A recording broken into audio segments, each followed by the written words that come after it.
Može. Održali smo 6. sjednicu štaba za vanredne situacije nakon odluke vlade o uvođenju policijskog časa. Povod ove sjednice današnje je da naredbe koje su u ranijem periodu donesene, a odnose se na one subjekte koji su mogli da rade do 22 časa, naredba se mijenja i oni će moći da rade do 19 časova kako bi radnici koji su zaposleni u tim radnjama mogli pre policijskog časa da odu svojim kućama, a naravno i svi oni koji su u potrebi da kupe nešto, znači imaju mogućnost do 19 časova.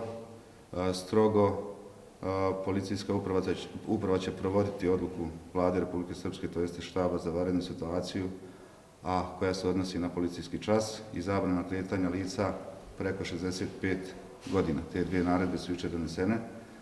To smo podijelili sa štabom, korigovali svoje ranije donošenje naredbe. Pozvao sam i vjerske zajednice koje su danas bile ovdje prisutne, sve 4 u gradu Doboju, jevrejsku zajednicu, islamsku, katoličku i pravoslavnu, i dogovorili smo da i oni u skladu sa naredbama i Vlade Republike Srpske, ali i kriznog štaba ovdje u gradu Doboju pridržavaju se svih onih naredbi i odluka u narednom periodu. Naravno, svi su prihvatili i ja pozivam građane da se pridržavaju svih preventivnih mjera i da kažem da još u gradu Doboju nemamo zaraženi koronavirusom. 835 lica je pod nadzorom. Testiranja dobijamo svaki dan, sve ono što pošaljemo u Banja Luku, uzorke u 18 časova. Tako da, evo, i danas ćemo čekati, ali mislim da je dan što se tiče grada Doboja prošao jučerašnjim bez. Ja se nadam da će tako ostati u narednom periodu. Radit ćemo sve što je u našoj moći i molim sve koji koriste i društvene mreže i sva ona sredstva informisanja da građani informišu onako kako treba, ne u smislu da tražimo pojedince koji su napravili određen, da kažem, propust, a imamo takvih, i molim, znači, sve nadležne institucije koje su zadužene za provođenje svih ovih naredbi da se maksimalno pridržavaju i da ove naredbe važe za sve. Nema podređenih, nema povlaštenih. Naredbe koje smo donijeli odnose se na sve građane grada Doboja.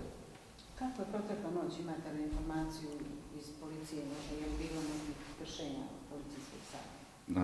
Juče ste čuli premijera koji je rekao da se uvodi policijski čas i da će preventivno, da kažem, upozoravati već od danas, sutra, u punoj primjeni policijskog časa. Juče sam se uvjerio da je policija čitavu noć bila na terenu, da su ljudi upozoravali, bilo je slučajeva da ljudi da li nisu bili informisani ili mislili su da to nije u punom smislu uvođenje policijskog časa, ali sam siguran da sve ono što je doneseno i od večeras, od sutra, primjenjivat će se, imaju tačno kaznene odredbe po zakonima Republike Srpske, kako će biti kažnjavani za svi oni koji ne budu poštovali odluku o policijskom času. S druge strane smo dogovorili da tu ne bude nejasnoća, da poslodavac će predložiti štabu za vanredne situacije grada Doboja imena lica koja su u obavezi zbog specifičnosti poslova da mogu da izvršavaju svoje radne obaveze. I tek nakon odobravanja štaba za vanredne situacije dobijat će potvrdu koja će biti validna. I tu, da kažem, zbunjeno, kaže, poslodavac daje potvrdu. Znači, privatno poslodavac uzme svim svojim radnicima, udari potvrdu i kao oni imaju potvrdu. Ne, oni će predložiti spisak lica, naravno uz obrazloženje koje su to potrebe poslije 20 časova, da li su one opravdane. Štab, dok ne donese odluku i ne izda potvrdu, nemoguće bilo ko drugi da izdaje potvrdu.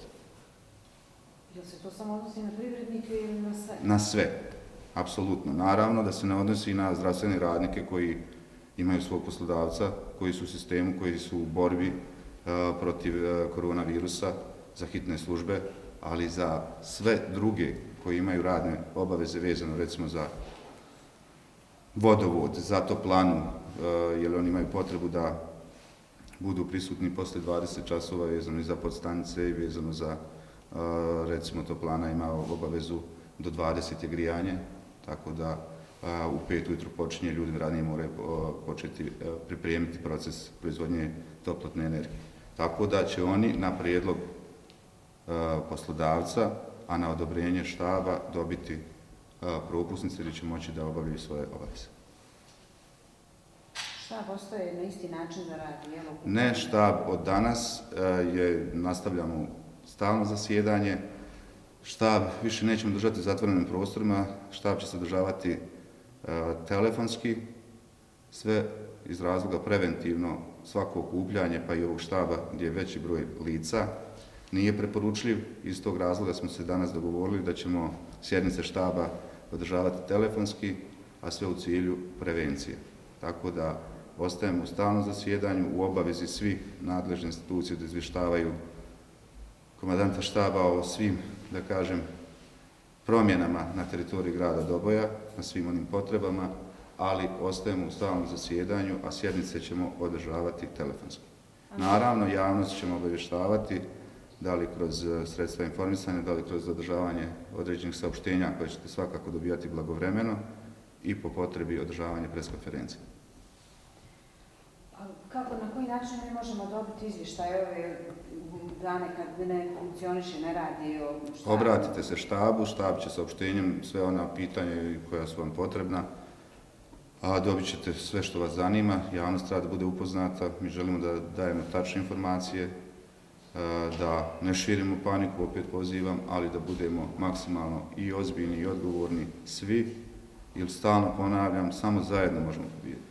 Ako se svi pridržavamo, vi kao predstavnici medija koji imate potrebu da informišete naše građane, stalno smo prisutni i na radio televiziji i ovdje Doboju, radio Doboj, koristimo lokalnu stanicu, gostovali smo i u emisijama regionalno, znači svaku potrebu koju imate vi kao predstavnici medija da informišete naše građane, dobit ćete sve što vas zanima, potrudit ćemo se da damo sve odgovore koje su, da kažem, u ovom momentu najbitniji za naše građane, da se pridržavaju svih onih uputstava koje je donio štab za vanredne situacije Republike Srpske, a i grada Doboja.